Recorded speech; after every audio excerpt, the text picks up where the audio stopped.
friend who doesn't like how she's being treated, she's crazy. If it's the student Like weird, who she has says emotions. that her professor was being inappropriate in class, she's crazy. And that's what we're really looking at in this moment, is in the conversations on Facebook, at least between women, is like, finally people are like listening to us and believing us and not calling us crazy. Well, but also like when you're violated, you react, you have certain emotional responses, anger, frustration.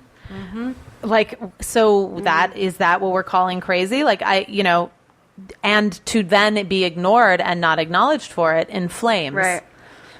Well, It's gaslighting. Well, my question, gaslighting. Where I was going with Rose and by extension Ashley is, okay, so these two have some power because of some success. But, like, I was surprised. I put a note up on Facebook on several comedy boards saying, hey, I'm looking to do something. I want strong women to talk, and we can keep you anonymous if we need to. But I want somebody who's up and coming or less known, and somebody who's a big name if possible. And wound up with like no responses. I wound up just calling you guys as my friends and saying, "Hey, would you do this?" Excuse me, I'm a big name. We're all big names. Okay, that sounded bad. I'm sorry. How dare you? I was just surprised. You went way above and beyond finding an up and comer. Couldn't get any celebrities, but thanks, girls, for being my friends and coming in. That isn't what I meant. Oh shit! I'm sorry. We are flipping shit, Carl. That isn't what I meant. I'm sorry. Oh my god. Teasing. No, we're just teasing you. Come on. No, but what I'm saying is, luckily we were available. He didn't have to go with the up and comers. Yeah, because I'm not actually. Yeah, that's right. Okay, go no, ahead. but I meant that I was surprised that no response whatsoever. Even this morning, I said, "Hey, I've got these three women, named them, and said, guys, got any comments you want to throw and get an answer on?" And so I'm just wondering, do you think it is that there's such a real, legitimate concern about talking about this stuff still, that even now after like a couple weeks of all this stuff, or is it just it's Carl Kozlowski and Radio Titans, who cares, which is fine, or do you think that there really is a fear of talking about this stuff? I don't know. I was just curious. It was really surprised me though. I think it's overwhelming for some women who haven't processed serious trauma. So like this friend calling me. Yeah. Go ahead. Sorry. No, is my mic on? Yeah. Oh, Can you weird. hear? No, you can't hear Is this thing yourself. on? I just can't Maybe hear the you. headphones are wonky. I don't know. Sorry. Did you want to say about dealing with? Oh yeah, I was just saying. Now I can hear myself. We're still processing. Not everyone is like ready to talk about Some people made really good points on Facebook that the people who did post, and some acknowledged. They said, if you're not posting, I'm here with you. I feel your pain. Like basically it's something so big that they haven't even been able to face it yet in their lives. For those who are not posting. And that's 100% true. I mean, like, here I am. It's back to, I'm realizing how much I resist wanting to appear weak, like how much fear I have around that. I have a podcast about sex and relationships and intimacy, and we've always been from a feminist angle, right? Yeah. Mm-hmm. So here I am going, it took me a few days to include my post of the Me Too. Because I was like, well, what do I even say? I mean, it's not like I've been, I haven't been raped. And then I'm like, or have I? Yeah. And I'm just afraid to call it that. Yeah. I just posted Me Too, and most people are writing like a little anecdote or whatever, and I was like, I don't even know what have to. choose you don't from. have to. And I just didn't. I couldn't write anything. I was like, you know what? I'm writing a book about it, and my writing day is done here. But holy shit, everybody has had something. Yeah. Every woman I know. Totally. Well, Erika, because we have about 12, 13 minutes left, I just want to make sure if you're cool with it still. You have, because I want something to generate some real spark here. You mentioned that, having grown up around your father's circles of people with major figures in film, you told me that you had insights into Woody Allen and his situation, or maybe directly with him. And do you mind commenting about your experiences like that? Yeah, I mean, it's a really murky, complicated thing. But my dad and Woody were friends in the 70s and in the 80s and the 90s. My dad wrote a book about him, made a documentary about him. I've met him. I met him when I was a very young girl, actually, in New York, because he was at some screenings that I went to with my dad. And bizarrely, he and I were a page 6 item in 1983 in the New York Post. It was reported that Woody Allen was having an affair or had gone off with Richard Schickel's daughter. Oh my God! And where that had come from, nobody knows. And it was, I talked about it with my father, and I was. How old were you at the time? And this was right after I was thrown out of school for The Teacher. Okay. So I'm getting drawn into this. I'm already so traumatized by that, which took me pretty much 30 years to sort out because I stuffed it down. And then so this thing happens with Woody, and that was before Soon Yi came along and all the stuff with the Pharaoh kids and whatever. So I've sort of had this strange kind of, and this is very specious, but I will just say this, which is that there is a lot of strange, always since it came out, the movie Manhattan had a lot of really strange and uncomfortable parallels to my family and my father and my life. And whether or not it's actually true, my mother thought it was, my father said it wasn't, so I'll never know. But, he's just been a figure in my life. So I look at all of this. My father was also a slave to male genius, and I think that's a part of what a piece of this puzzle, which is the idea of the artistic male as being the thing that entitles him to whatever he wants because it cancels out guilt somehow. Yes, wow. I'm so glad you said that. And I think that Woody Allen is that. I think we see that with Roman Polanski. Louis C.K. Louis C.K., whose comedy I happen to love. Me too. Yeah, I haven't been able to watch it in fucking years. Heart because I love that show. Yep. And that we're all just and Woody Allen came out this last week as sort of apologizing for or leave the poor guy alone, spoken like a weird fucking sex offender. I've heard it. And and it's this sort of cultural apology. My father was chief among them, a cultural apologist for pederasts and pedophiles. And I say that with great love for my father, who died in February. So it's very hard for me to say that. And I don't think that is because he was a bad man. I think that's because in mid-century America, male genius was so part of that. Yeah. We have no space for female genius either. Correct. We do not acknowledge female genius. Yeah. So please. And I feel, thank you, Carl.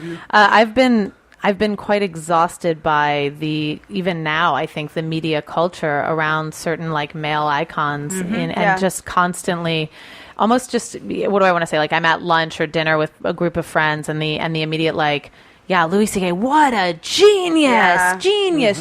Yes. Driving home this, cult mentality, idolatry, all these things that are tied to fame that breed an overlooking of character.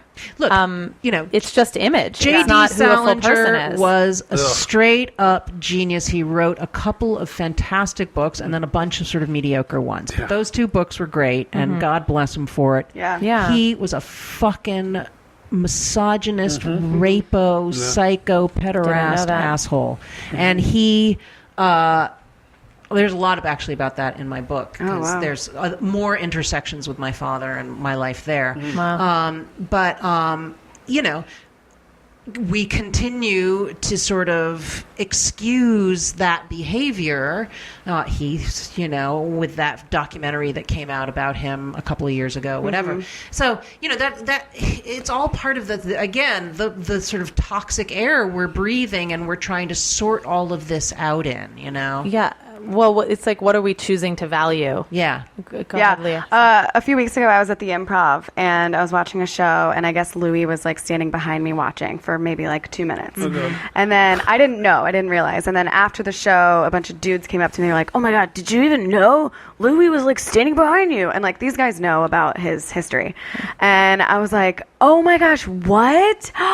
Thank God he didn't masturbate on me. Yeah. And then I walked away and I left the Improv. Yeah. But it was half as a bit and then half as no, I hope that they see me leaving and think oh wait, yeah, that is fucked up that like even though we know this awful thing, we're still glorifying this person that like has done awful things to people of my kind. Well, yeah, it could be me. And what is like, God, it's like, what is genius anyway? I guess that's what I'm like even getting at. It's like there's tons of people doing really fun, interesting things. I mean, I think about, the literature of Maya Angelou or like the books I read of, Black female authors when I was in high school. And I remember even, there's this book we all had to read called A Separate Peace. Oh, yeah. And, and it was it's so New England, white male mentality. And also that film that's famous with Robin Williams. It's Dead Poets Society. Yeah, Dead Poets. It's very similar. And I remember I have male friends, and even going into film school and all this stuff I studied, and it was like, these films are what is amazing. This is powerful. Yeah. This book is powerful. And I was always like, I don't feel anything. Yeah. I don't feel anything. It's not turning me on. Yeah. I remember when I was a Because little it's not girl speaking to growing me. up, being the daughter of a film critic and the daughter of two writers, and I was at the cultural sort of eye of the cultural storm in that time, so I was exposed to a lot. And I remember just being always looking for like women in the story, in the movie, and something. When is a woman going to show up and have lines and talk? Because that's when I was interested and excited, and I didn't want cowboy movies. I didn't want gangster movies. I wanted the movies about females, and it was so hard to find. Yeah, that we actually want to see, like, what is the role of media and content is to like be a guidepost for us in our lives. I mean, and I say that honestly, you're writing this book because you want to share your story so that other people. Yeah. I mean, I'm putting words in your mouth, but I'm assuming, the effect that it'll have, that someone will read it and go, wow, okay, this is right. Yeah. Here's I'm another not dreaming this. So that's the power of art. Totally. Not, wow, that person is. So if you're going to put misogynists in the role of the gatekeepers of art, what kind of art are you gonna get? And that's why, this conversation is so huge and so it operates on every level of society. It's not just about I hope this conversation, Harvey this discussion stays open. I'm glad people are talking about it now, but I hope people keep talking about it. I also want to say back to your question earlier about how no one volunteered to come forward. Something I've been realizing is like, this is the first, what feels like a floodgate opening of us talking about it, but there's still been no earned trust and no proof that we're allowed to speak. Like the Harvey Weinstein, all the accusers, I guess, the victims are like, they're being believed, sure, but there's still a sense of like, I've been harassed by several people that I still feel like I need to protect, even though I feel somewhat safe to talk about it now. So it's still not entirely, it hasn't been proven to be an okay time to talk about it yet. Yeah. So we're basically out of time. Does anybody have a quick closing point you want to make, or Stop harassing women.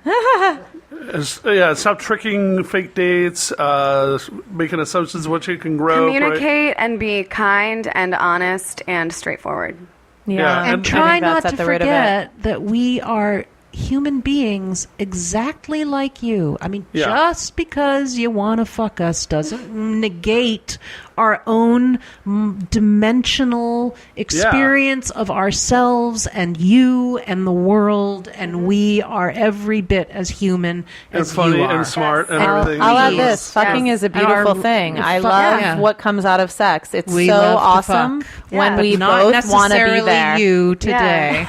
Go on. When we both want to be there, and it's this rich, awesome experience. Because let us have that. Let us choose to have that. We get to be sexual beings, but that's not all we get to be. That's the thing. We are so much more, just like you. Yeah. All right. So if you guys want to tout how people can find out about yourselves and what you do otherwise. I'm on Instagram and Twitter at Leah Knauer, LeahKnauer. And that's Leah. I feel like you've gotten really good at that. Was slow enough for like anyone listening to write it down. That was great. That was really good. And Christina? I'm Christina Myers Hepburn. I guess on social media you find me under Cree Hepburn. So it's CHRI, no S, Hepburn, HEPBURNE. No, what? No E. That's hard. I haven't practiced. I don't normally spell it out. Just, Katharine Hepburn. There. Pre-Hepburn. Whatever. And Erika? TNA Talk Sex podcast. Oh, yeah. Go ahead, Erika. Good one. I want to check that out. Yeah, check out our podcast. Erika Schickel. Hi, and I don't know. I'm just finishing a book, so I'm not out there very much. But you can follow me, Schickety, on Twitter. Oh, so cute. How do you spell that? SCHICKITY.